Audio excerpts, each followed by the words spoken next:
Salut tout le monde, ici Thomas Langlois du podcast des langues à langue. Je suis avec Michael Laragibel. Rien n'a changé encore à ce niveau-là, c'est vraiment cool.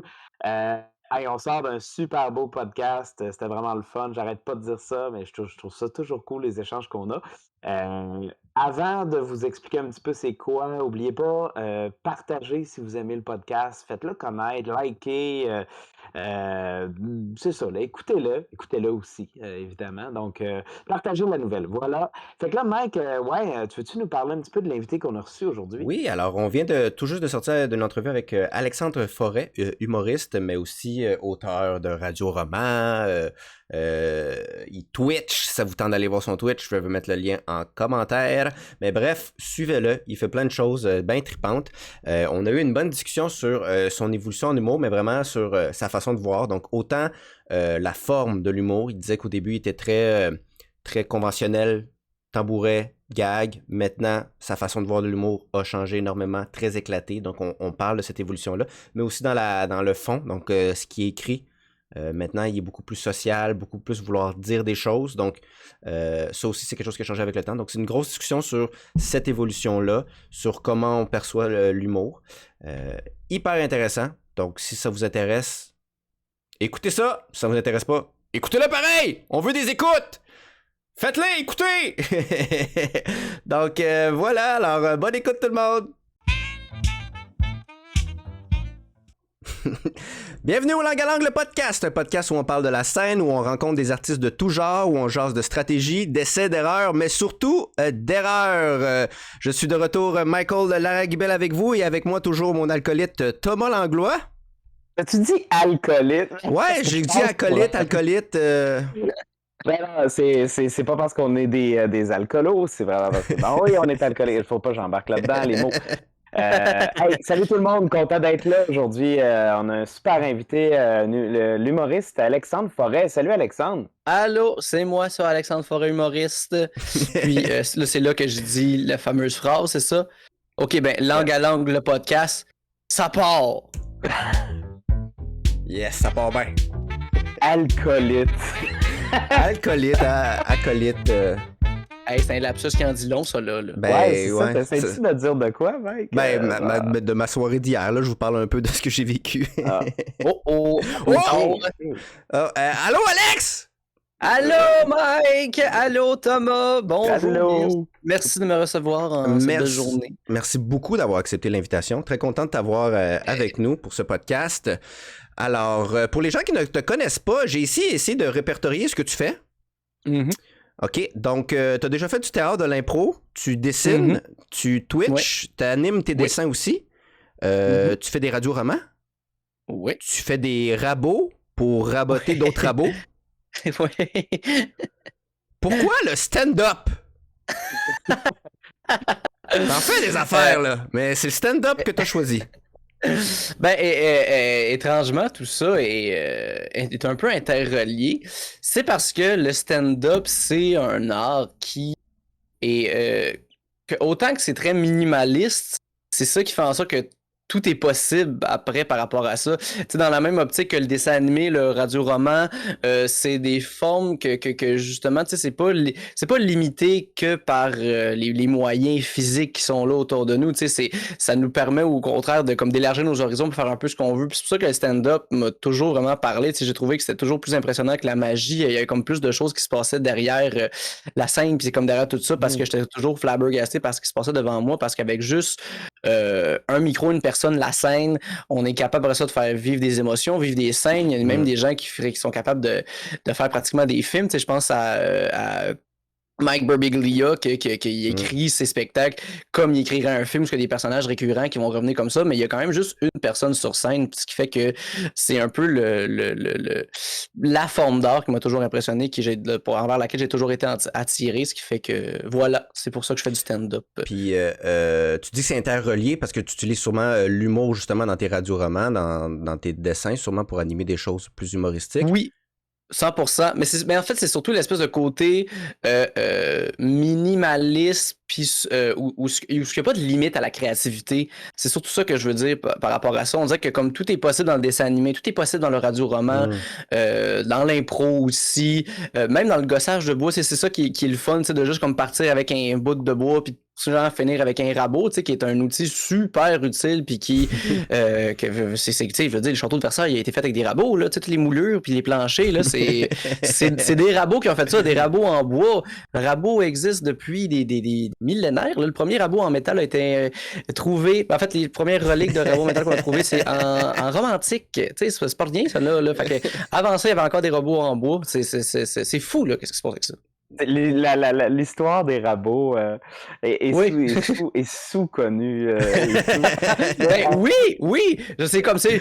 Les rabots, on a arrêté d'utiliser ça comme mi-20e siècle. Là, les gens ont commencé à acheter des toupies, planeurs, quoi que ce soit, mais c'est parce qu'un rabot est encore bien utile. Là, ça fait faire bien des affaires avec ça. Là. En tout cas, gars, moi je dis ça, je dis rien, faites ce que vous voulez avec ça. Là. Après ça, vous m'écrirez, vous donner des petits conseils sur quoi acheter. Puis, Aïe, aïe.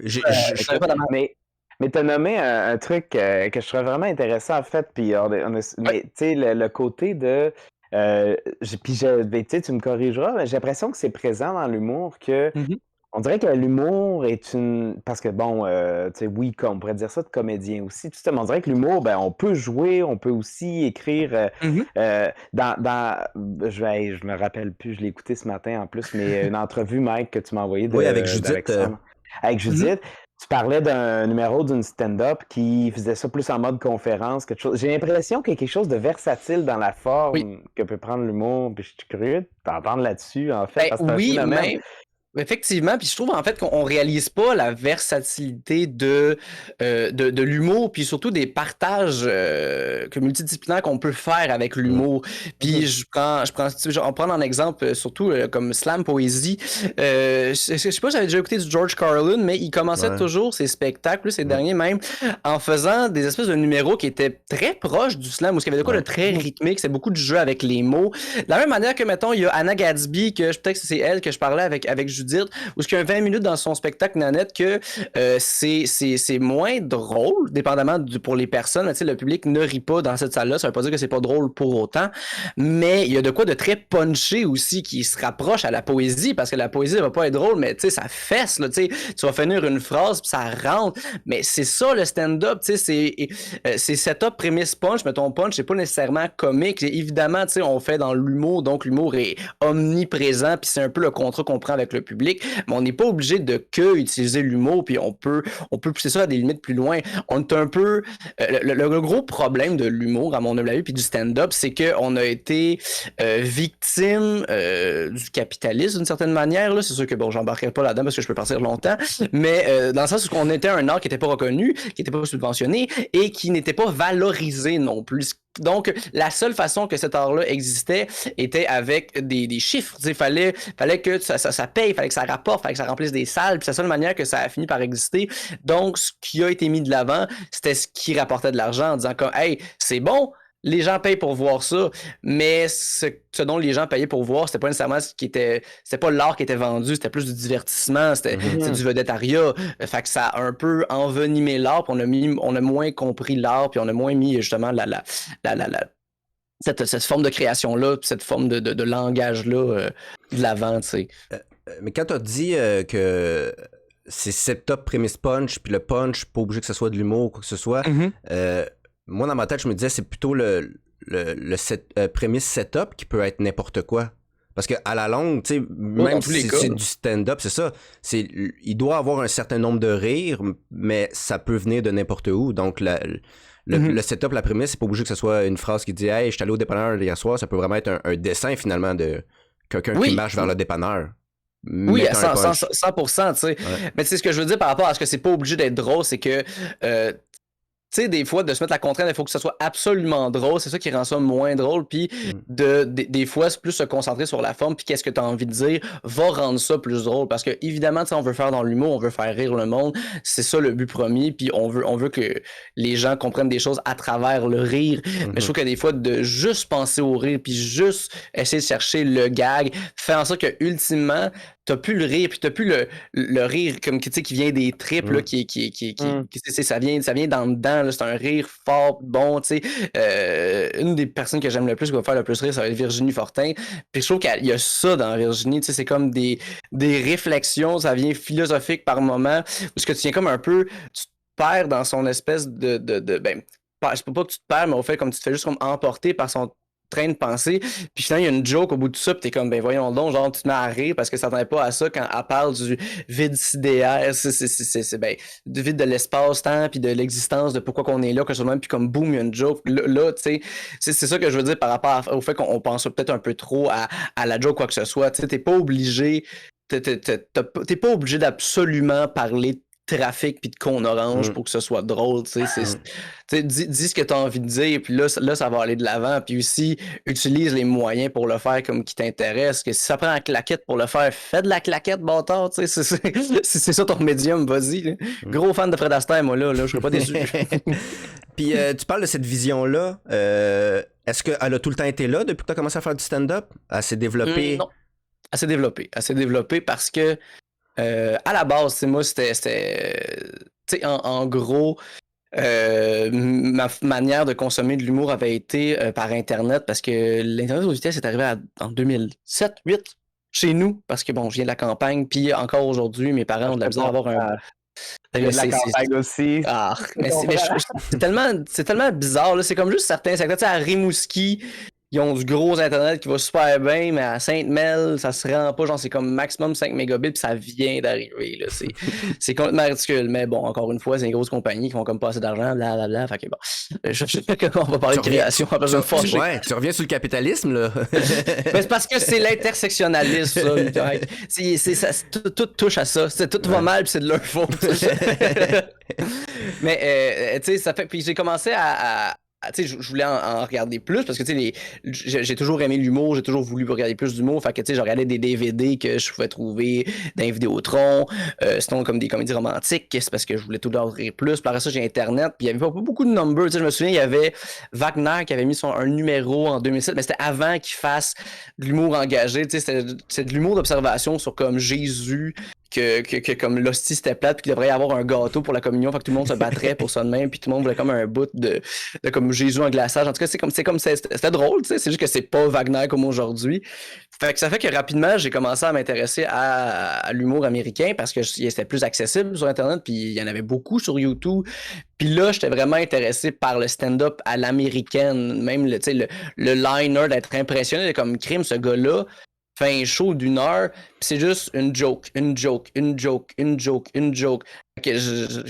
Jusqu'en 2014, quand je suis arrivé à l'école de l'humour, j'étais très puriste par rapport au stand-up de ça doit être comme ça, c'est comme ça qu'il faut faire. Il faut pas qu'on soit dans le flafla, faut pas qu'on soit dans l'artifice. Puis maintenant, à cette heure, c'est là que mes horizons ils s'élargissent. Et aussi maintenant, ça fait quoi, 6-7 ans que je pense je fais de la scène. Ouais, j'ai noté que tu étais à l'école en 2016 ou t'es sorti de 2016? J'ai sorti en 2016. Puis en 2014, après, j'ai commencé là, à faire des shows plus régulièrement à Montréal. Fait que c'est ça, tu sais. Je vais te dire, mettons que ça fait plus 5 ans officiellement, étant donné que j'ai comme vraiment comme commencé à gagner ma vie, surtout en sortant de l'école, un peu après, mettons. Parce que c'est pas vrai que comme en sortant de l'école, bang, je suis capable de payer mon loyer, là. Ça reste une école d'art, là. On sait ce que c'est. Mais reste que, tu sais, j'étais très puriste dans comment il faut que ça soit, tu sais, faut que ça soit comme ça, faut que ça soit du stand-up. J'étais bien impressionné par la simplicité de cette chose-là. Mais après, tu sais, à cette heure en faisant, je réalise que c'est juste... C'est un frein créatif comme un autre. C'est comme si ça te pousse à être plus créatif, d'avoir ces contraintes-là, tant mieux. Mais je veux dire, tout peut exister, tout peut être là, tout peut être le fun. T'sais. Avant, je trouvais ça niaiseux, les personnages. Là, je trouve qu'il n'y en a pas assez. J'aime plus le sketch aussi. Je trouve qu'il peut y avoir plus de variété. Puis ça fait juste du bien, en fait, pour le portrait culturel. Là, que pour autant en tant que spectateur, tu vois juste une plus grande diversité, tu vois plus d'affaires, c'est meilleur. Tu sais, toi, Mike, t'étais déjà venu, t'as fait un slam un moment donné au Brouhaha. c'était le fun. Tu sais, je veux dire, je trouve que ça apporte de quoi de différent. Ça aère la soirée, même si c'est une soirée de stand-up de rodage. Je trouve que ça va juste donner comme de l'épice un peu. Tu sais, ça va donner une petite saveur. Puis je trouve qu'on en a besoin, et surtout en humour, parce que on s'est un peu trop comme collé sur le côté américain. Netflix, avec quand c'est arrivé, on a comme tout capoté sur les specials de comme, hey, wow, c'est si simple pour faire ça comme ça. Mais ce qu'on réalise pas par rapport à ça, c'est que les Américains, s'ils font comme ça, c'est parce qu'ils ont justement moins la liberté que nous, on l'a, puis une moins grande ouverture. Ils sont encore plus... c'est tellement plus tough aux États-Unis d'exister parce que c'est le réseau des comédie clubs, puis leur réseau des comédie clubs est pas le fun, là. C'est dans des... Tu sais, ils sont logés dans des condos drabes en haut du comédie club, ils mangent des ailes de poulet pour souper, puis c'est des bachelorette party ou des gars scrap, tu sais, qui viennent là, puis ils veulent entendre des jokes comme de sexistes grossophobes parce qu'ils sont là, parce qu'ils veulent se saouler à la face, tu sais. Ce qui fait que les humoristes qu'on aime, qui sont intéressants, qui ressortent des États-Unis, ils passent même pas par ce circuit-là, tu sais. Ce qui fait en sorte que comme c'est super tough d'exister, puis oui, des fois il y a des affaires vraiment incroyables qui en ressortent, mais tu sais, il y en a un sur combien, tu sais, qui finissent par exister. Fait que je trouve que maintenant, je trouve là, que c'est plus intéressant, même qu'avant, je trouvais ça niaiseux, les humoristes qui avaient un metteur en scène. À cette heure, je suis content de pouvoir travailler avec un metteur en scène parce que ça m'apprend des choses sur la scène que j'ai pas nécessairement eu le temps d'apprendre à l'école, parce que je veux dire, en 2 ans, il y a un maximum de choses qu'on peut apprendre, puis je veux dire, l'école apprend beaucoup, beaucoup de choses sur un milieu qui est très vaste et très varié, parce que, bon, les humoristes, étant donné qu'on les bons pour travailler dans de mauvaises conditions, on est comme un peu les hommes à tout faire là, du milieu culturel en quelque part, là, pour le meilleur ou pour le pire. Là. Je sais pas que c'est bon le serment. Ça touche une vaste, tu parles de mise en scène. Est-ce qu'à l'école, t'apprends des notions de jeu par rapport au stand-up, par rapport à comment jouer sur scène? Ouais.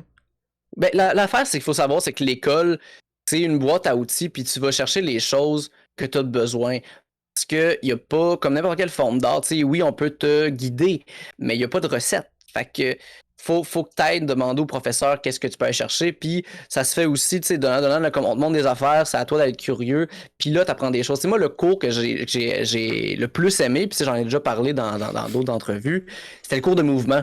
Puis tu sais, quand je te dis ça, j'étais aussi encore un puriste stand-up de je voulais pas bouger, je voulais juste faire des jokes, une ligne, un punch, puis tu sais, oui, je voulais quand même faire de l'humour plus engagé, plus social, mais tout ça dans le sens que moi, je pensais pas quoi que ce soit. Puis j'ai fait le cours de mouvement, puis ça a vraiment comme ouvert mes œillères à quel point c'est pertinent le mouvement, puis comprendre la scène, comment l'habiter, qu'est-ce que ça envoie comme message aussi. Ce qui fait que j'ai regardé les mêmes humoristes américains que je regardais, mais d'un autre œil, puis j'ai compris un peu plus le génie, puis un peu plus qu'est-ce qu'il faisait à travers tout ça. Puis il faut pas mettre ça de côté. Après ça, le jeu va se faire parce qu'on avait on avait tant un auteur, un metteur en scène, puis on avait des rencontres individuelles avec cette personne-là. Ben, le metteur en scène, c'était Richard Fréchette en première année. Après ça, c'était Luc Sonnet, puis en deuxième année, on a eu Chantal Lamarre pendant les 2 sessions. Dans tous les cas, tu sais, c'était, on s'assoyait avec la personne, on discutait beaucoup, puis cette personne-là donnait ses indications, qu'est-ce qu'elle faisait, puis souvent, c'était comme ça qu'on apprenait, tu sais, Luc Sonnet, c'est là qui m'a appris que, tu sais, c'est mise en scène, mais que quand tu fais une anecdote, il faut que tu parles au présent, parce que tu le vis avec le public, parce que tu es en train de faire la scène en ce moment-là, puis on fait cette scène-là tous ensemble, tu sais, c'est juste qu'il y a un échange qui se fait par rapport à ça. Sinon, des notes de jeu, prendre des pauses, parler. Moi, ça a été un gros problème, là aussi, ma diction, puis le débit, parce que je parle vite puis je marmonne, là, fait que ça aide vraiment pas. Encore aujourd'hui, c'est toujours la chose qu'on me répète, toujours et à chaque fois. Puis ils ont raison aussi, là, je parle trop vite, puis je parle. Genre, ça roule trop vite dans ma tête. J'ai hâte d'arriver au punch pour que le monde ait autant de fun avec moi en même temps, mais c'est un moment donné, il faut séquencer les choses. Ben oui, c'est ça. Fais tes virgules, respire au point. Puis... ouais. C'est des affaires super basiques, mais c'est bien important. Fait que c'est tout. Oui, on apprend ces affaires-là à l'école, mais c'est pas tout le monde qui va le valoriser, puis l'écouter, puis le mettre de l'avant. Je trouve qu'il y a beaucoup un relâchement avec la nouvelle génération de comme, hey, la mise en scène, ça sert à rien, c'est pas vrai. Au contraire. Puis c'est vrai, mais c'est que c'est pour certaines personnes, ça peut être vrai. Tu sais, Mike Ward, qui a une mise en scène, pour ce qu'il fait, est-ce que ça l'utile? Probablement pas, ben franchement, c'est parce que c'est pas ça que les gens vont retirer, c'est pas ça qu'ils veulent faire, puis comment que tu sais qu'ils prennent une pause à une certaine place, fait telle affaire, c'est pas ça que les gens viennent rechercher, puis c'est pas ça qu'ils ont envie de faire, c'est pas ça qu'ils ont envie de dire. Mais en même temps, par exemple, lui avec le temps, Cette pause-là, il devient naturel aussi. Il oublie pas de faire une pause. C'est naturellement, son gag, il sait qu'une pause-là pourrait être bénéfique. Sauf que, moi, c'est dans l'idée de plus de jeu. Peut-être que mettre une main comme ça, mettons comme ça, va faire que le gag va sonner plus fort, mais peut-être que la personne ne va pas penser à mettre la main comme ça. Fait que, oui, il fait plus de mise en scène, mais peut-être que juste comme des petites mains au bon endroit, un petit clin d'œil au bon endroit va faire que le rire peut être rehaussé, Oui, non, 100%. Là. Oui, Thomas? Excuse, non, parce que la réponse, en fait, pourquoi est-ce que c'est moins intéressant, c'est moins voulu la mise en scène maintenant? Pourquoi est-ce qu'on cherche moins ça en humour? En gros, c'est parce qu'il y a beaucoup la culture du bar, du comedy club, que tu sais, c'est très...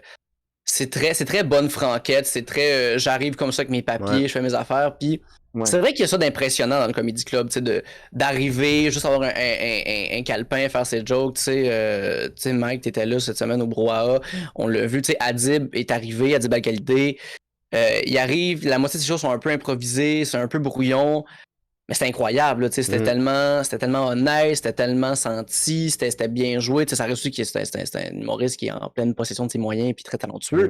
Mais il y a ça qui est très impressionnant, ce qui fait qu'on a un peu l'impression que c'est plus nécessaire. Mais la différence, ce que je trouve qui est pas oublié de la scène, puis on l'oublie rapidement en humour, tu sais, la salle de spectacle puis le bar, c'est deux situations différentes. Tu sais, le bar, c'est vivant, c'est actif. Autant que tu fais tes affaires, tu es conscient de qu'est-ce qui se passe. Justement, tu sais, il va y avoir le serveur qui va être en train de parler, tu vas entendre la machine Interact qui va être en train de faire ses factures, tu sais, une personne qui va échapper son verre, tu sais, il y a plein de choses qui se passent, puis il y a ça qui couvre, puis tu prends ça en considération. Mais la scène, la salle de spectacle, le centre culturel, comme on a au Québec, c'est pas ça. C'est pas cette affaire-là. Ça se peut que ça arrive, mais c'est pas ça le concept, c'est pas ça le décorum. Quand les gens viennent voir ce spectacle, ils s'assoient, ils s'attendent à avoir un spectacle, puis c'est là que je trouve que la mise en scène doit être intéressante.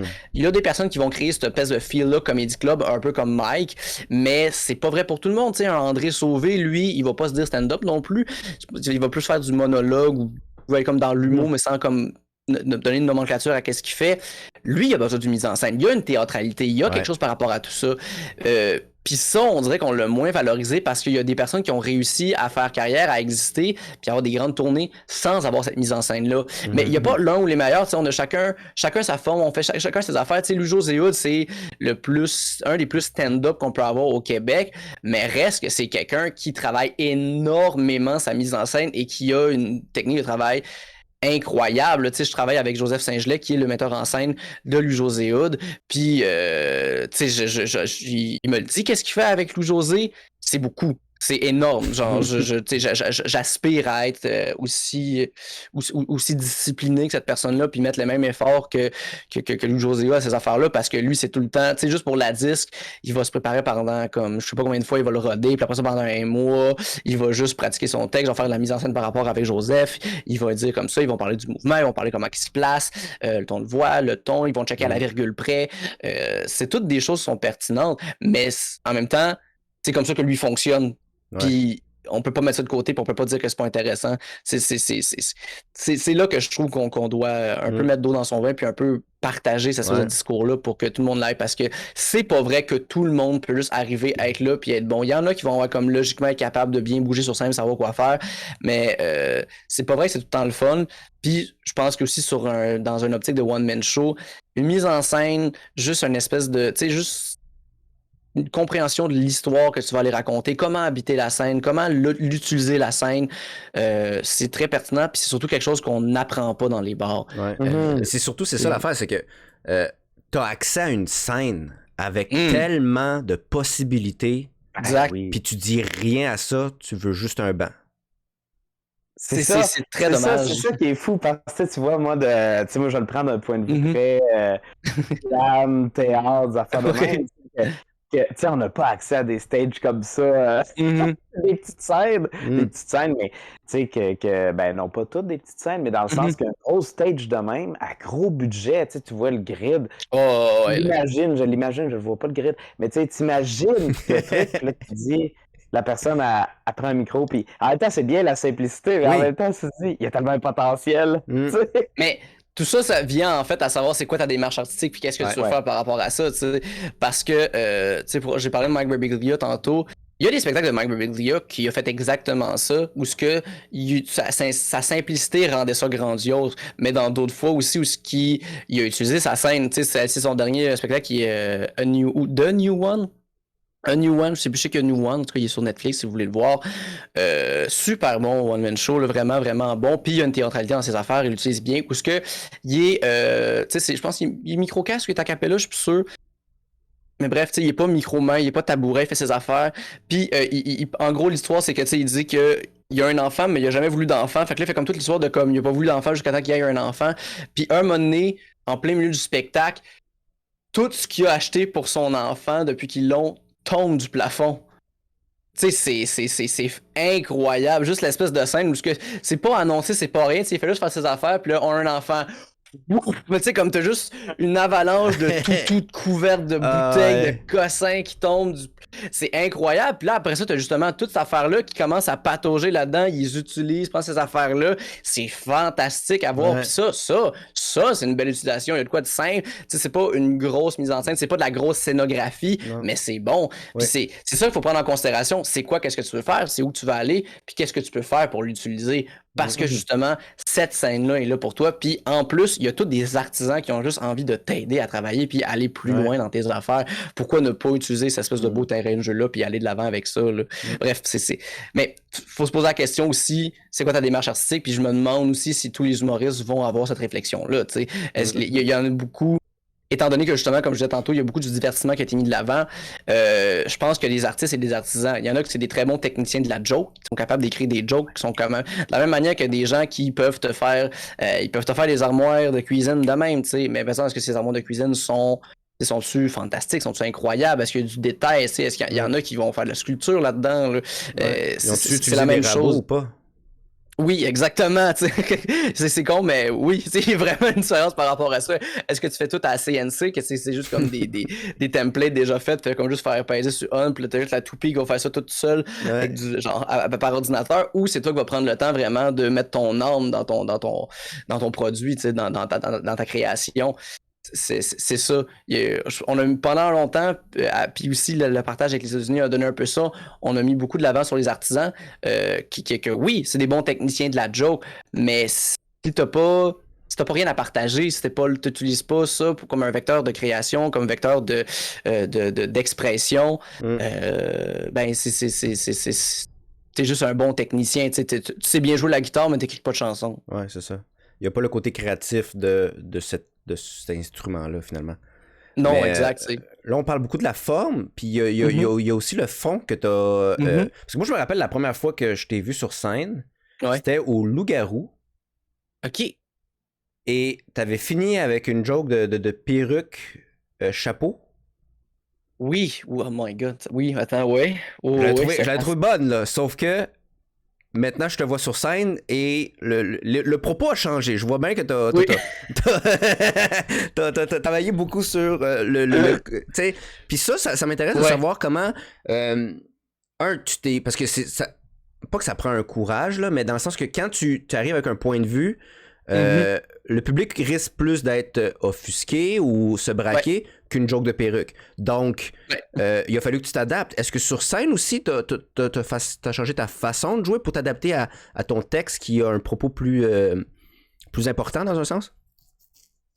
Oui et non. Excusez, il y a comme une mouche qui passe depuis tantôt dans ma caméra. C'est une petite drosophile. Là. J'ai oublié. Il y a des queues de fraises qui ont traîné sur le comptoir cette nuit. Puis là, malheureusement, il y a ça. Désolé pour les gens qui regardent le podcast. Mais en gros, tu sais, puis en plus, je me souviens, la joke, c'est que je disais qu'une perruque, dans le fond, c'est comme un chapeau, tu sais. Ouais. Bref, tu sais, genre, en tout cas, c'est vraiment une vieille joke. Mais à ce moment-là aussi, la différence, c'est que là, je sortais de l'école, puis je pensais pas à qu'est-ce que je voulais dire, mais quoi dire pour exister, tu sais, dans le milieu de l'humour, tu sais. Comment, tu sais, quand t'arrives en humour, on dit que la première affaire que tu veux, c'est être drôle. Absolument être drôle, savoir comment écrire des jokes. Après ça, là, qu'est-ce que je veux dire, comment je l'ai dit, ça s'est fait de pair, je te dirais, avec quand j'ai commencé à vraiment comme prendre soin de ma santé mentale, que j'ai commencé à plus consulter, à médicamenter, que là, je me suis posé la question, tu sais, qu'est-ce que je veux faire, qu'est-ce que je veux dire sur scène. Puis c'est là qu'on dirait que ça a été fait tu sais, pourquoi je fais ça si c'est pas pour faire ce que j'ai en train de dire? Mais pourquoi elle passe juste devant la caméra comme moi, ça me gosse vraiment beaucoup. Je sais pas, il y en a juste une. C'est comme on dit, j'ai l'impression que comme s'il y avait un nuage de mouches devant mon écran. C'est ça.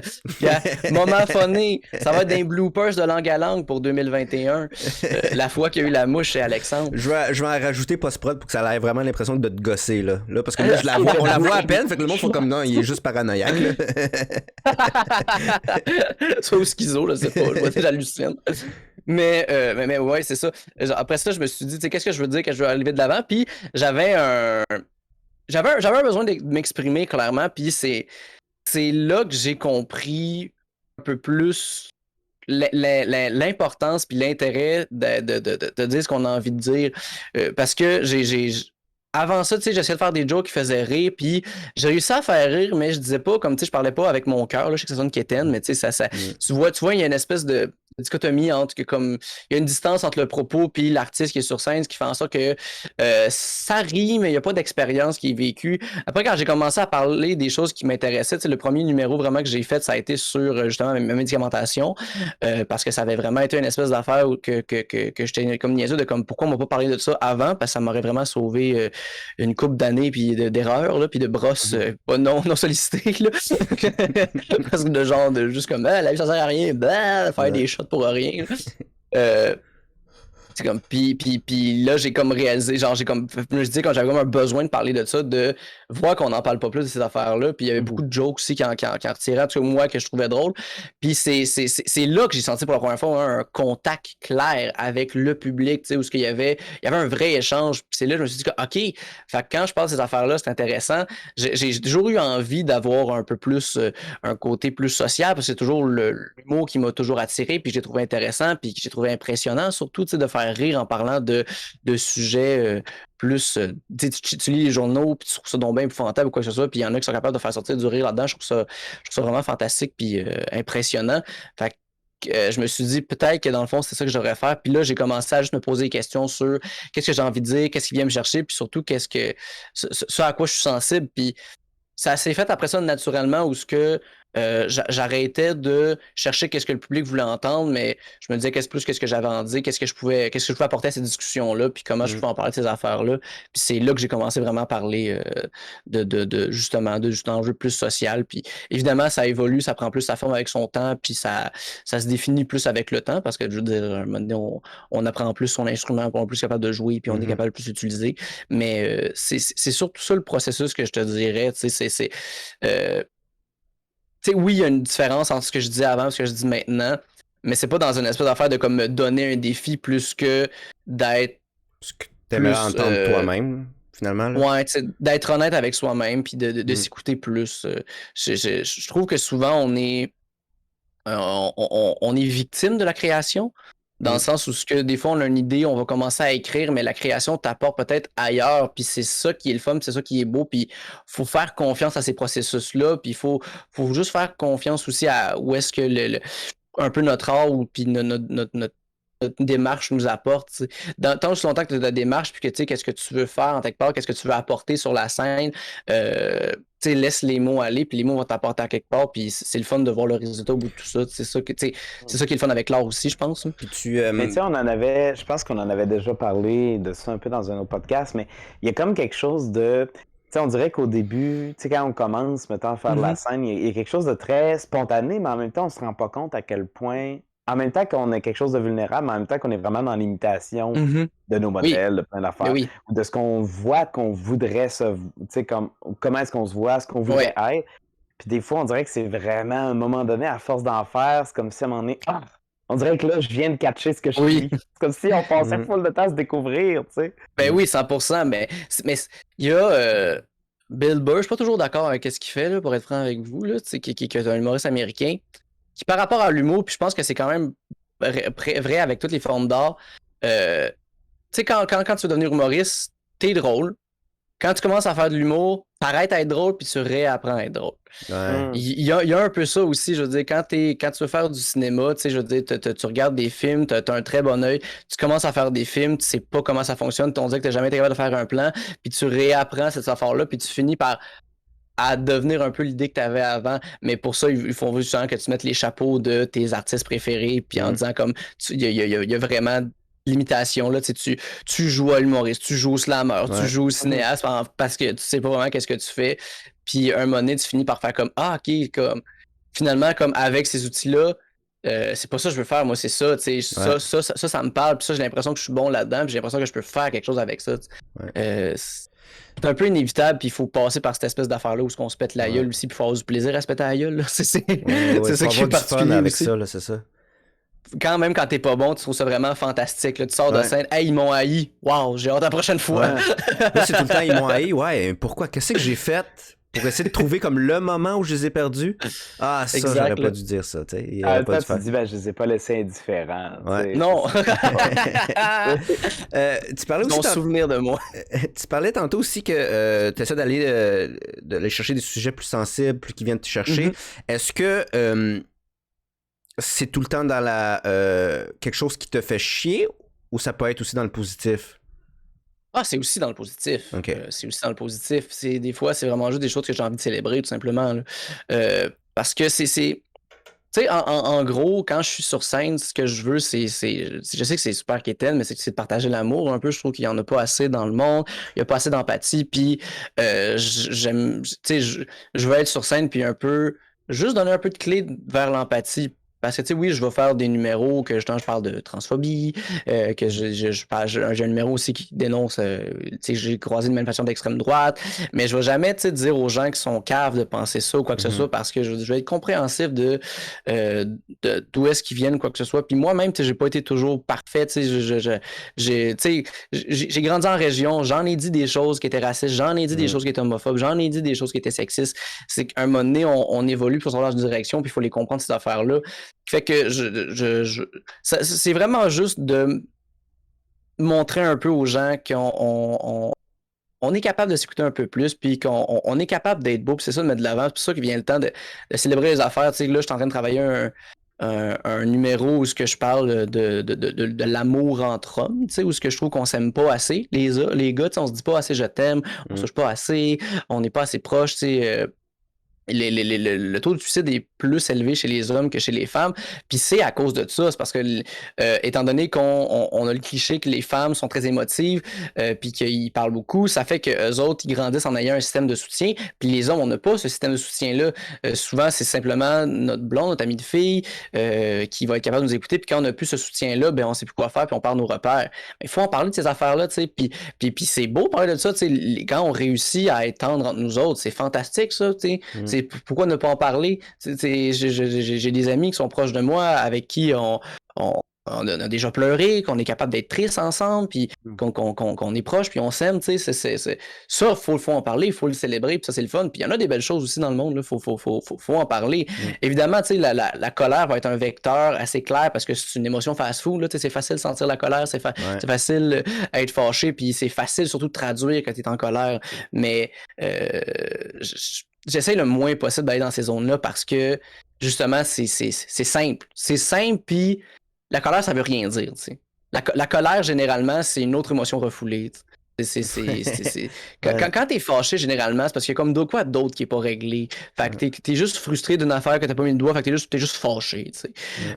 Puis t'essaies d'inclure les autres que t'as raison d'être fâché, finalement, de ça. Exactement, tu sais. En fait, si je suis fâché, je vais poser la question pourquoi je suis fâché. Tu sais, mettons, tu m'as parlé de mon numéro sur la transphobie tantôt, là, avant d'être en onde. Justement, est-ce que tu veux qu'on le voit avant de... Non, on peut le regarder après ça. Ouais. Et voilà, je l'ai juste ici. Alors, c'est parti. Alors, tout le monde, on écoute le numéro qui date de 2018. Par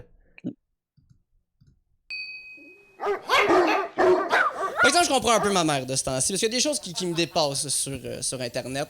Je consulte beaucoup les sites Internet qui compilent les niaiseries du web, parce que voulez-vous, je suis un fan de littérature. Puis, j'ai remarqué qu'il y a une drôle de tendance récemment. C'est-à-dire qu'il y a beaucoup de blagues qui sont transphobes, c'est-à-dire qui sont haineuses envers les transgenres, ce que je comprends pas. Parce que je vois pas pourquoi tu serais haineux envers ce groupe-là. Puis c'est pas parce que je suis une bonne personne. C'est vraiment juste parce que c'est moins demandant les aimer que les haïr. C'est simple de même. Tu sais, les haïr, il faut que je me trouve des arguments, faut que j'aille dans la police, j'ai gun quand j'ai vois. Toujours d'actualité. Les aimer, je reste chez nous, je mange plus de gâteau au fromage. Ça fait mon affaire.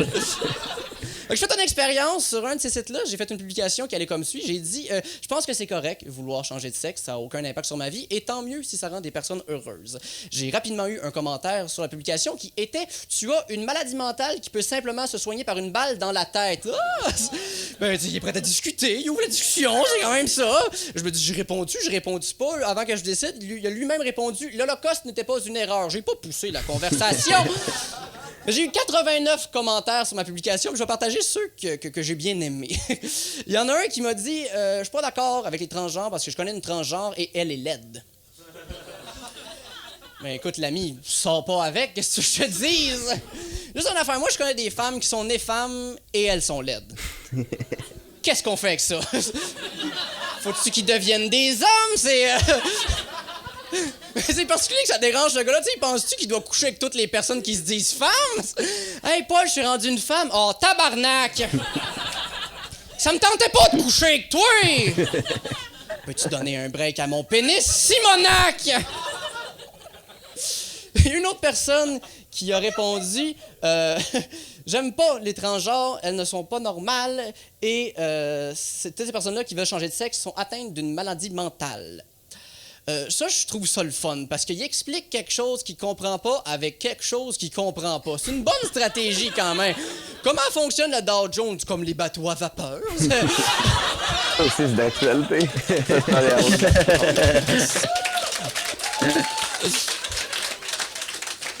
Il y a une autre personne, par exemple, qui a ouvert la discussion. Lui, il a dit et si ça avait un impact sur ta vie? Fait que j'ai demandé comment est-ce que ça pourrait avoir un impact sur ma vie. Il m'a dit et si quelqu'un de ta famille changeait de sexe? Puis lui, il a quand même touché de quoi? Parce que ça, c'est vrai, ma tante est une personne trans. J'ai connue avant puis après sa transition. Puis pendant sa transition, il a quand même fallu que je change beaucoup d'affaires sur le plan personnel. Il a fallu que je commence à l'appeler Isabelle. C'est pas mal ça. Ça n'a rien changé. La seule affaire que ça a fait, c'est que ça a expliqué pourquoi elle aimait autant la coiffure. C'est la seule affaire. J'ai dit ça au gars, le gars m'a répondu, je suis quand même pas d'accord parce que je connais une transgenre qui est dans ma ligue de volleyball et elle joue avec le volleyball avec les femmes puis elle est meilleure que les femmes. Le gars est pas d'accord que les personnes s'épanouissent parce qu'elles troublent le volleyball. Le volleyball qui est à la base de notre société. Ça aussi encore d'actualité avec les Olympiques. Moi, je le comprends quand même. La pyramide de Maslow le dit, les besoins primaires sont manger, dormir et volleyball. Tu sais, seulement il y a eu un film avec un chien qui joue au volleyball, ça a dérangé personne. On peut-tu laisser mademoiselle faire son cardio, bon temps? Le gars m'a répondu, t'as bien raison. Pas seulement Toby mérite d'être un joueur étoile. Bon... Après ça, le gars de l'Holocauste, il a dit « Ta mère est fif. » Je vais pas pousser la conversation, je suis parti. Mais tu sais, je pense qu'à un moment donné, on n'a pas besoin de s'arrêter à les personnes qui vont faire de la discrimination parce que ces personnes-là n'ont même pas réfléchi. Fait que soyez qui vous voulez être, puis empêchez-vous pas de jouer au volleyball, Colin! Oups. Et voilà. Wow, c'est pas fini le podcast. C'est pas fini, je sais bien, c'est ouf. OK. Donc, c'est ça qui est dommage un peu aussi, ça fait déjà 3 ans, puis tout le number est encore d'actualité.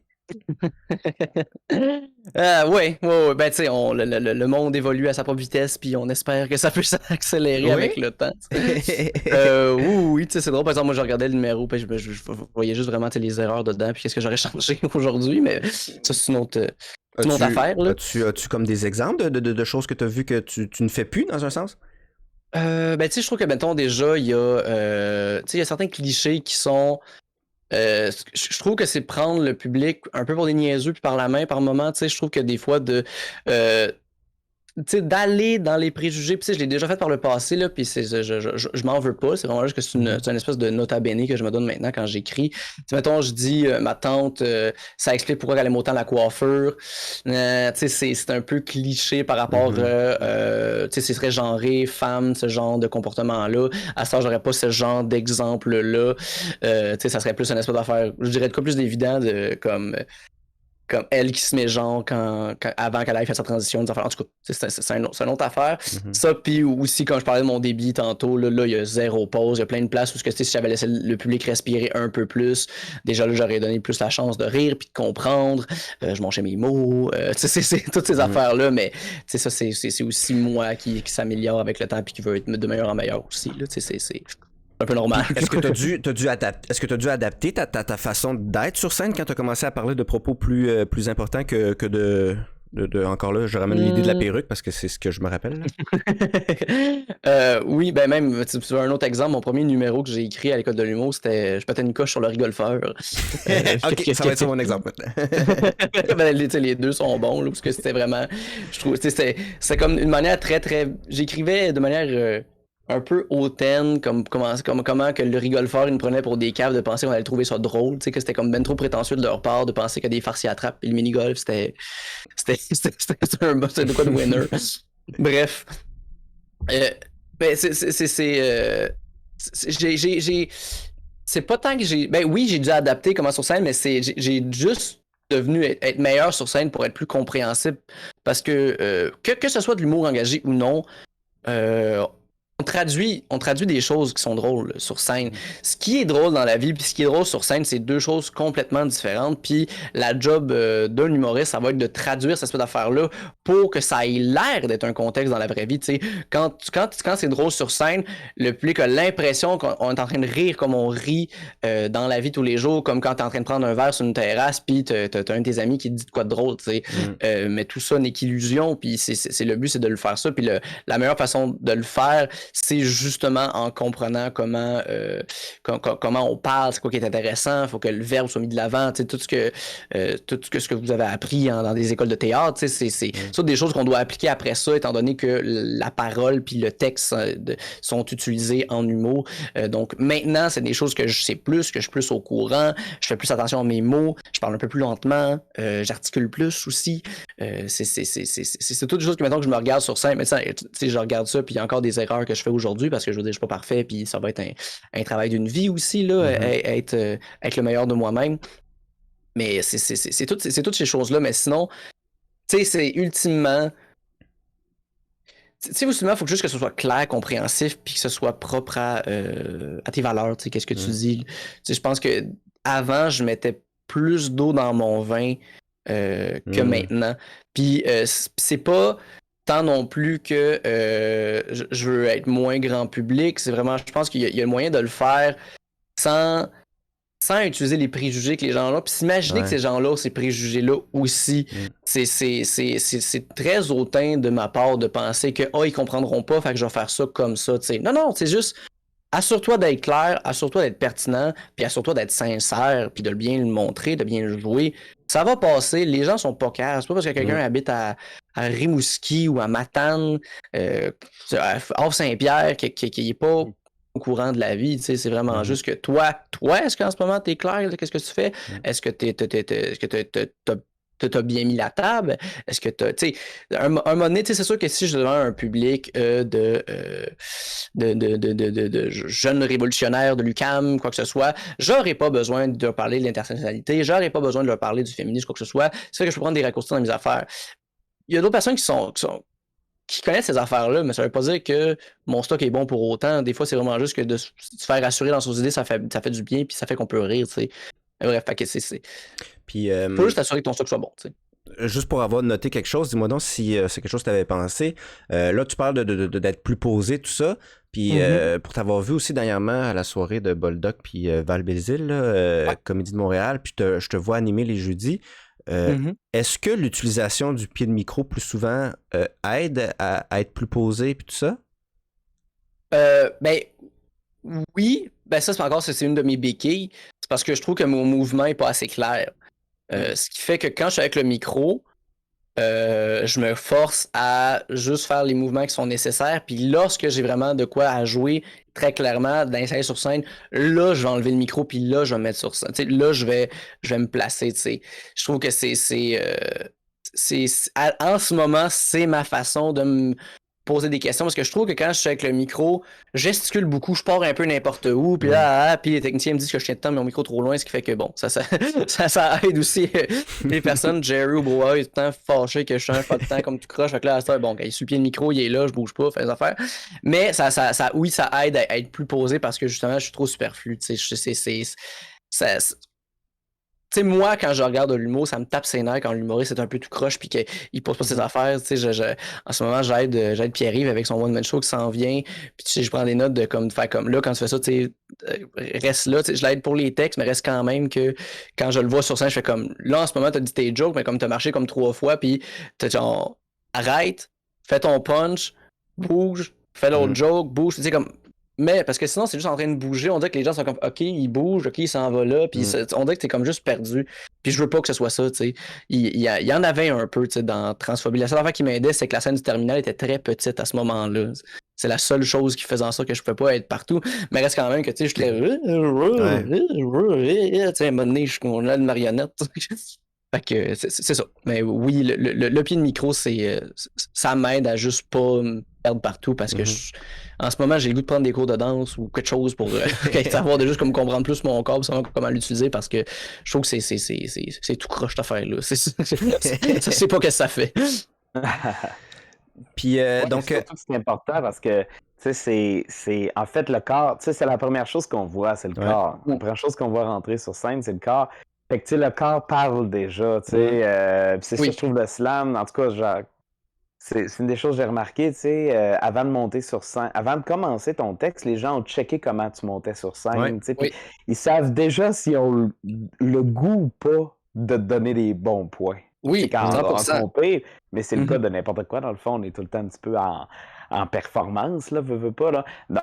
Fait que c'est là que le corps devient important parce que, comme disait Mike, tu sais, si tu contrôles ton corps, tu vas mieux puncher, par exemple. C'est clair. Tu vas mieux puncher. Moi, en ce moment, j'ai un intérêt pour le clown. Parce qu'on avait fait, il y a le podcast avec Samantha où elle parlait aussi de que tu sais, son prof fait juste prendre une tasse de café puis il l'observe comme si c'était genre un gros spectacle parce que sa présence scénique, juste son être fait que. Puis tu sais, puis ça, c'est quelque chose que j'ai essayé aussi, là. Comme Thomas a dit, quand tu montes sur scène, le public te voit déjà, mais si tu remarques les humoristes, surtout là en plus qu'il faut plugger un micro, ils ne feront aucun contact avec le public tant et si longtemps que le micro n'est pas branché. Puis moi, j'ai commencé à juste saluer le public, quasiment en niaisant plus de... Genre, je prends plus de temps à saluer que de brancher mon micro. Puis même en le branchant, je salue encore le public. Ben là, déjà là, mon bonsoir, le monde sont déjà prêts à me dire bonsoir. Puis là, parce qu'ils m'ont, dès le début, ils m'ont vu, je les ai salués, ils sont comme, hey, OK, le gars, puis le clown aide ça aussi à la présence scénique, à juste être sur scène, puis ton regard, ta main signifie quelque chose. C'est pas juste, comme tu dis, bouge partout, puis finalement ta main n'est rien. Là. Exactement, là, 100%. Puis le clown, c'est exactement ça aussi. Là.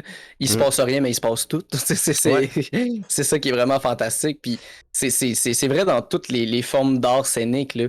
Ça n'a pas de sens parce que le public va pas nécessairement savoir que c'est ça qui rentre qui rentre en ligne de cause, mais ça va avoir un impact sur eux. Puis, tu sais, l'espèce d'affaire de genre, tu vois quelqu'un faire non, l'aime pas. Mais c'est juste ça, des fois, c'est juste ton non-verbal quand t'arrives sur scène, que tu fais un peu n'importe quoi.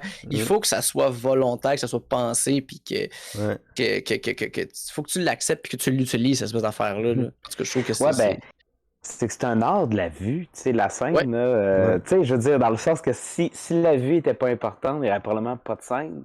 Tu sais, je veux dire, il n'y aurait pas une tribune surélevée ou même les autres formes de scène quand mettons, tu splits ton public, mais c'est toujours par rapport à un point de vue. Même des choses, quand ça va se passer dans le noir, ben justement, on commence en privant de la vue, mais c'est tout le temps ça le point du show. Tu sais, les gens arrêtent de parler. Les gens, tu sais, ils s'installent, même quand il n'y a pas de décor, ils checkent quand même le rideau, ils checkent quand même ces détails-là. Ils décodent déjà, il n'y a rien à décoder, ils décodent. Fait que, tu sais, fait que des fois, moi aussi, je trouve ça fou, là, C'est ça, des fois, genre, j'ai expliqué ça à des gens où, tu sais, l'autre problème que j'ai vu, c'est des gens avec leur sel en slam beaucoup, là, c'est comme la mode un peu... ben, je comprends, moi, j'ai encore mes vieilles feuilles, là, mais c'est, tu sais, ils checkent sur leur sel, puis c'est correct, dans le fond, de checker sur ton sel, mais c'est parce que le format est plus petit. Fait comme, je pense, parce que c'est comme si ça réduisait la présence scénique, dans le sens que c'est comme s'ils se sentent plus sur un petit espace. Là, ils se sentent là-dessus. Puis là, tout d'un coup, ils rayonnent, je trouve, moins sur scène que s'ils étaient plus ouverts, à la limite, ou juste de tenir ton sel puis de t'ouvrir, tu sais. Mais là, on dirait que les gens n'ont pas toute conscience de ça. Mais t'as pas le contact avec le public, tu sais, Mike, ce que tu disais justement, d'arriver puis de dire bonjour au public. t'as une forme de respect, premièrement, envers, je trouve, les gens qui ont pris le temps de venir voir le spectacle. Peu importe c'est quoi, qu'il y ait 900 personnes, 9000, qu'il y en ait 4 qui sont là. Ouais. T'as pas le choix de les regarder puis de les remercier d'une certaine manière, que ce soit verbalement ou juste simplement physiquement, ça soit de côté-là. Plus que tu me dis avec le téléphone, ben en ce moment, t'es pas en train d'avoir ce contact-là avec les gens. Tape-toi chez vous, mais là sur Internet rendu là, il n'y a pas de différence. Pourquoi tu es sur scène en ce moment-là, puis c'est pas pour offrir quelque chose au public-là, de partager quelque chose avec eux, puis de les remercier surtout de partager ça avec toi. Toute la force est là, tout l'intérêt est là, c'est super intéressant de faire ça de même. Ok, t'as ton sel pour avoir tes repères, correct, mais envoie des regards, regarde-les, tu sais, finis ta phrase en regardant quelqu'un dans les yeux, puis surtout, moi, ça a été mon cours de mouvement, c'est Guillaume Chouinard, d'ailleurs, le prof qui était là, qui me l'a appris qui me disait qu'il y a des gens qui regardaient pas. Puis avant qu'il me dise ça, moi aussi, je regardais dans le fond de la salle. Tu sais, je regardais avant dans le fond de la salle, mais il y a une grosse différence entre quelqu'un qui est sur scène, qui regarde le public dans les yeux, et quelqu'un qui regarde dans le fond de la salle. Surtout dans une forme d'art où ce que tu parles avec le public. Tu sais, je veux dire que c'est le théâtre, c'est normal, il y a quatrième mur, c'est normal qu'il ne voit pas les gens, là, on comprend ça, à part si, bon, ça fait partie de la mise en scène, plus une autre histoire. Mais si après ça, tu vas faire de la poésie, du slam, de l'humour, c'est une discussion. Regarde le public. Faut que tu le regardes. Ah oui. S'il y a un échange, il faut que ce soit là, il faut qu'il y ait le contact. Puis quand l'artiste regarde le public, tu regardes une personne, mais tu regardes tout le monde. Tout le monde le sait que tu es en train que tu fais regarder. Il y a une connexion qui se fait. Là, l'échange est clair. Là, il se passe quelque chose. Là. Sinon, assume que tu es un personnage puis il y a un quatrième mur. Là, sinon, mais c'est ça pareil. Ouais. Si tu regardes pas le monde, c'est parce que tu es rendu ailleurs et tu fais d'autres choses. C'est ma vision des choses.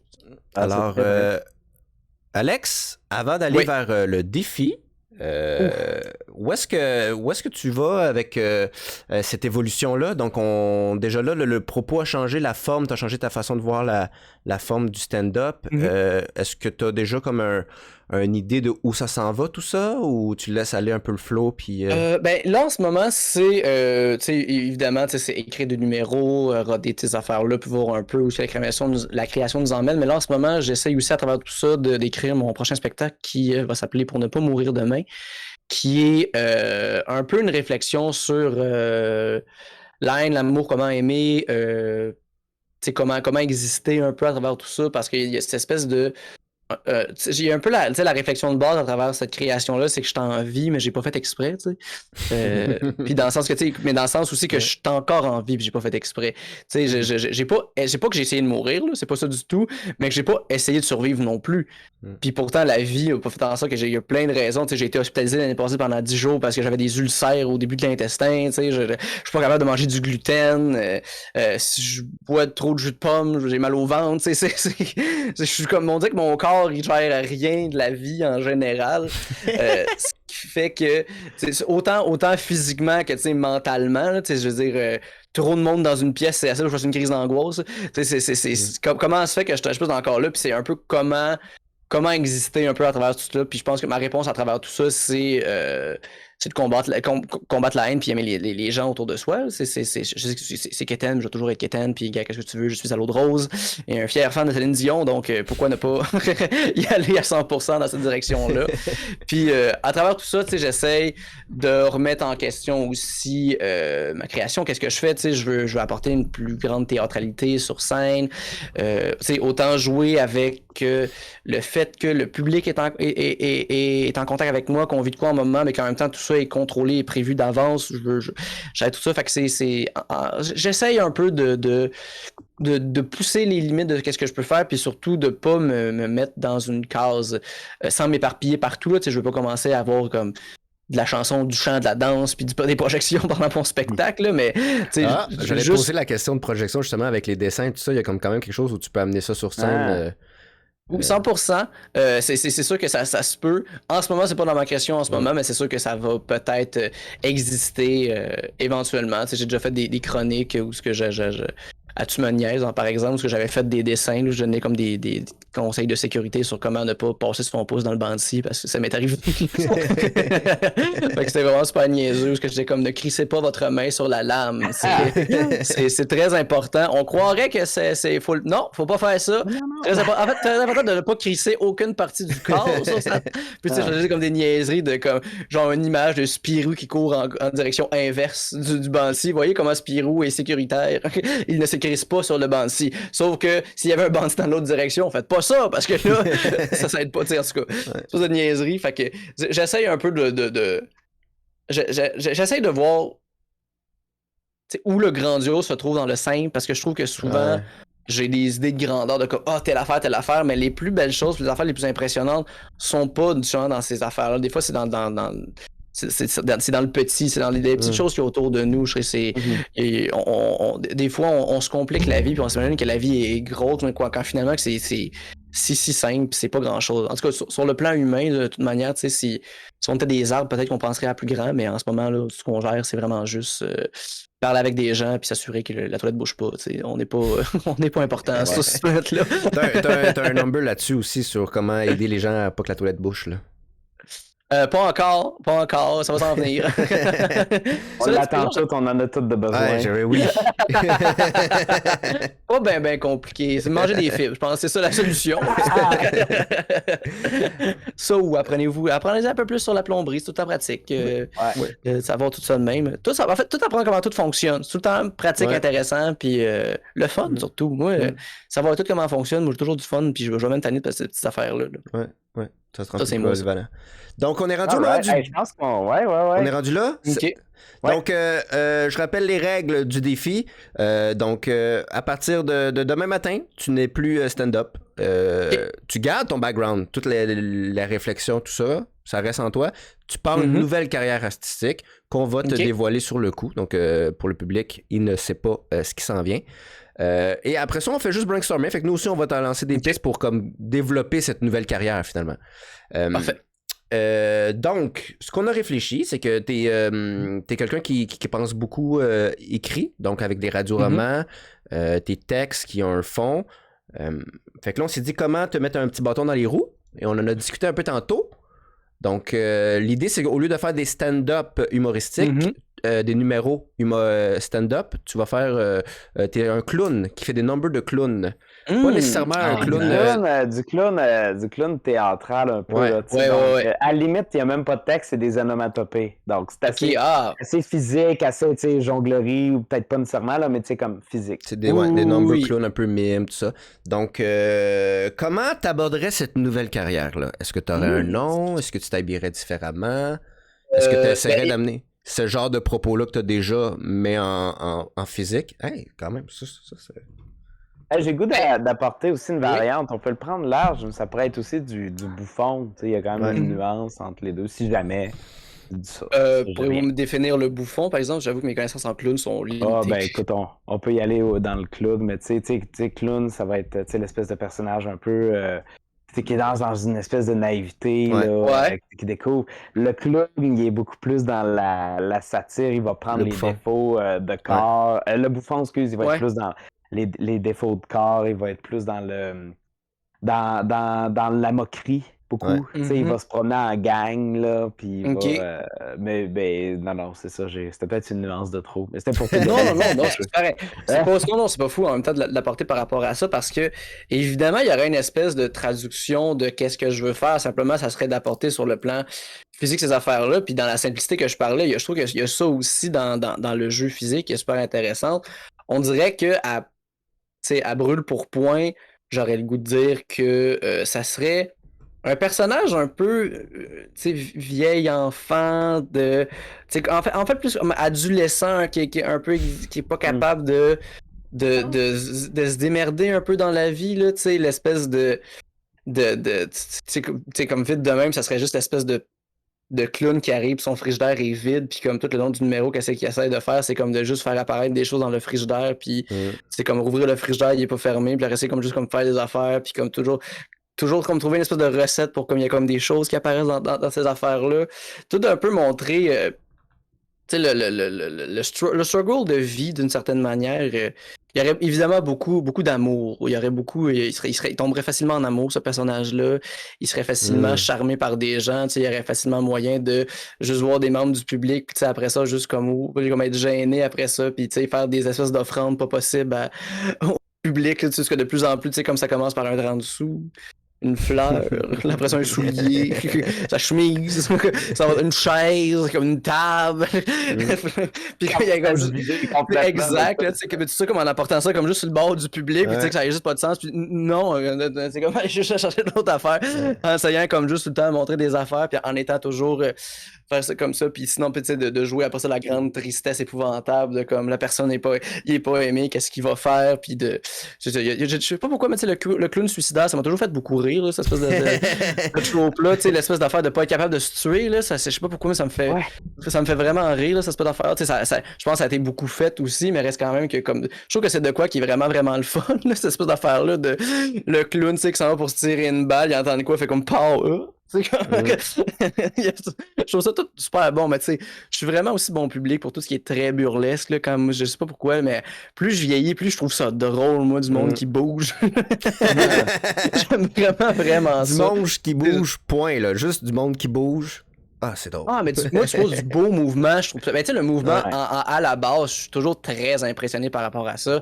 Je sais pas pourquoi, mais comme je découvre la danse à mesure que les années avancent, puis je suis toujours vraiment impressionné par le mouvement. T'es aussi très fâché quand les gens ne font pas le mouvement au complet, ça me fâche. Tu sais, des fois, je vais tomber sur... tu sais, je peux pas dire qu'ils sont tous comme ça, mais tu sais, il y a TikTokers, Instagrammeuses qui sont influenceuses comme de danse, qui ont comme beaucoup de followers parce qu'ils font comme des danses, quoi que ce soit.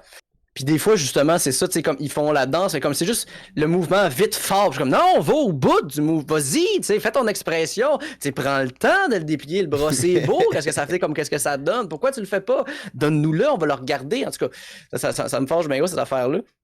Ce qui fait que, tu sais, puis comme j'en parlais tantôt aussi, je trouve ça intéressant. Tu sais, mettons, quand je regarde Pierre-Yves, j'en ai parlé tantôt, je l'aide avec son one-man show qui arrive là. Puis Pierre-Yves, c'est une des personnes, je trouve, qui naturellement s'est bien bougé d'une manière comique. Puis là, il a compris dans les dernières années, ce qui fait en sorte qu'il fait des affaires complètement imbéciles, puis je trouve ça drôle. Il y a une chanson dans son spectacle, sur laquelle on a travaillé ensemble, que c'est juste ses chapeaux. C'est vraiment... C'est super basique, c'est vraiment niaiseux. Il arrive c'est comme il fait. En plein milieu de son spectacle, il arrête comme tout, puis là, il fait juste. Il se promène, il fait des beaux rideaux, ça, tabarnak. Donne un coup de pied sur un projecteur, la lumière s'arrête, c'est un cue, il fait oh, pas solide. Il finit par sortir comme dans l'arrière-scène par le rideau. Après ça, il revient par court, puis il y a un chapeau ça dans le fond, tout exact, les jokes autour du truc, tu sais. Exact, c'est comme il vient de faire des jokes, sauf que là, d'un coup, comme il arrête, c'est comme si c'était qu'il avait arrêté, puis là, c'est juste lui qui observait la scène, il part en arrière, puis là, comme pendant qu'il est en arrière, il fait c'est beau Québec, ou dépendamment de la ville dans laquelle il est. Puis tu sais, sauf que là, il finit par il est sorti par l'arrière-scène, il revient par court, fait que déjà là, ça fait un rire parce que comme il est sorti d'une place, sorti par l'autre. Puis là, il commence à faire la tourne sur le chapeau, puis c'est genre comme... Genre, si t'habites à Trois-Rivières, tu portes un chapeau. Si t'es propriétaire d'un escape room, tu portes un chapeau. Si t'es propriétaire d'un magasin de chapeaux, tu portes un lot passé. Comme c'est juste ça, les jokes. Mais pendant qu'il fait ça, tu sais, il y a des tunes, puis il fait comme juste comme bouger sur le B, puis il y a des petites ting, puis à chaque fois, comme c'est tout QA, puis il ajoute un mouvement là-dessus, ça me fait mourir de rire. Je trouve ça fantastique. Je trouve ça tellement drôle, puis le fun, puis intéressant. Je suis un enfant qui bouge drôle, le monsieur. Mais c'est le fun. T'intégrerais-tu de la danse un peu ou quelque chose... Dans mon clown, ça? Ouais. Ben, vu que tu développes cet intérêt-là... Oui. Ouais, dans le clown, oui. Dans le stand-up, je sais pas comment ça pourrait prendre forme, là, pour ça qu'il y aurait j'avais besoin... Ou dans le clown, mon Dieu, excusez-moi, j'ai une petite affaire qui vient de tomber à côté de moi. Si que je suis TDA, ça n'a pas de sens. Selon mon neuropsy, par exemple, je suis presque TDA, pas tout à fait dessus. En tout cas, autre histoire. Ben, dans le clown, oui, mais là, ça serait, tant qu'à y aller, je dirais que les rêves, là, puis je ferais de la claquette. Là, ça serait.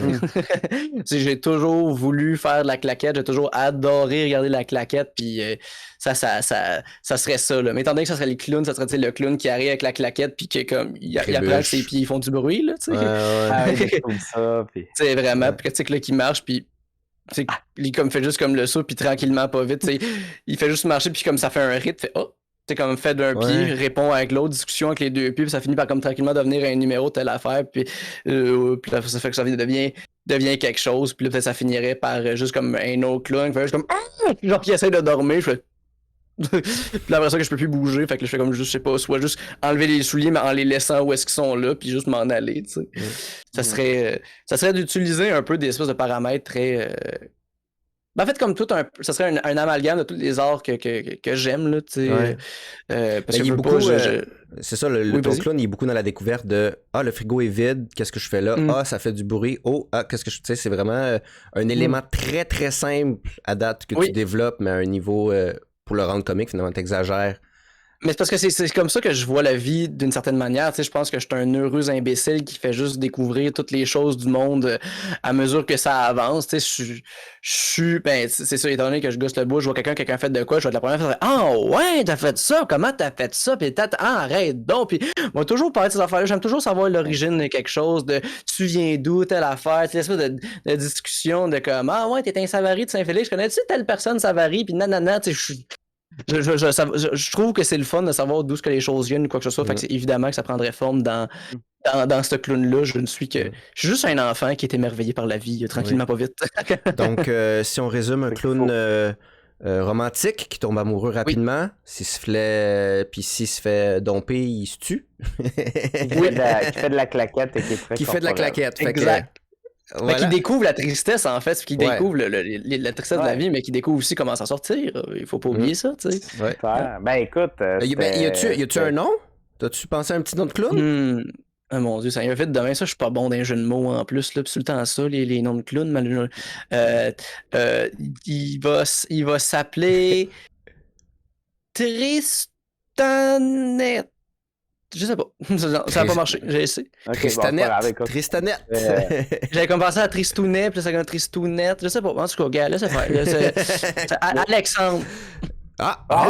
C'est original. J'en ai pas vu des Alexandre Clown.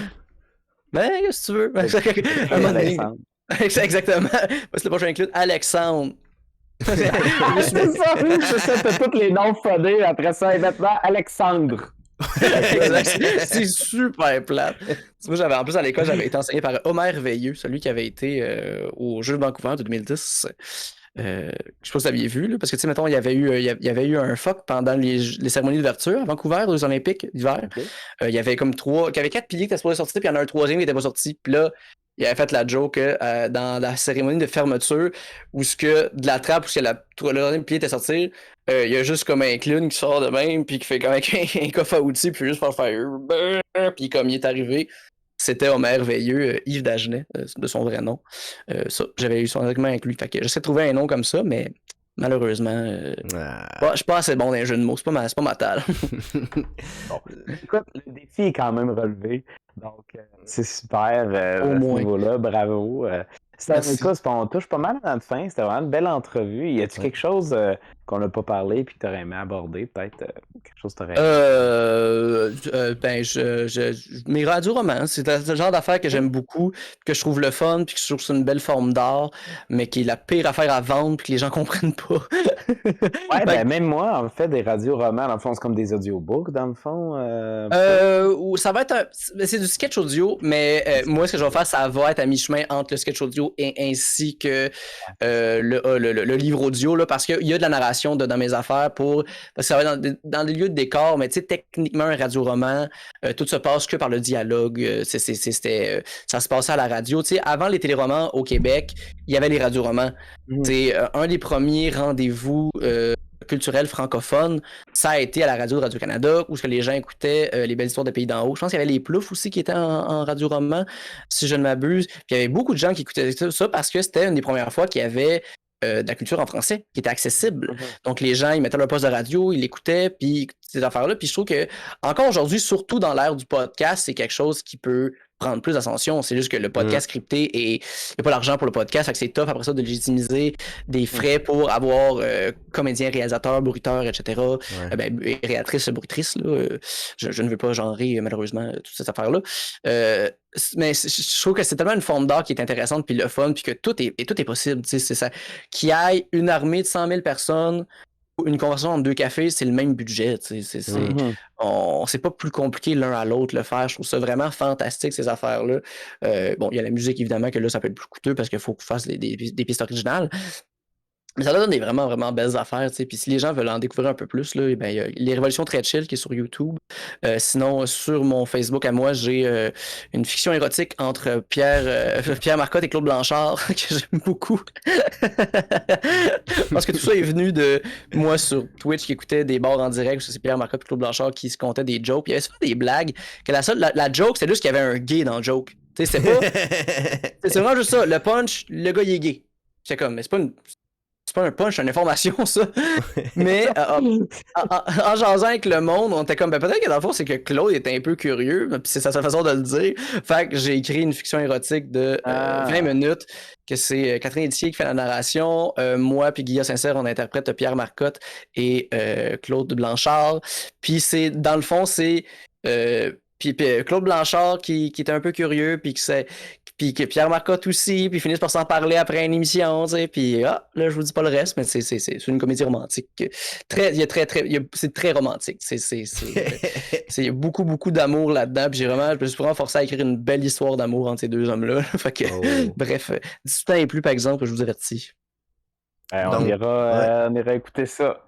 Ouais, je vais mettre les liens en dessous, alors les gens, juste à cliquer en bas. Ça va fantastique. Ouais. Sinon, si on veut te suivre, où est-ce qu'on te suit? Dans le fond, t'as une page Facebook?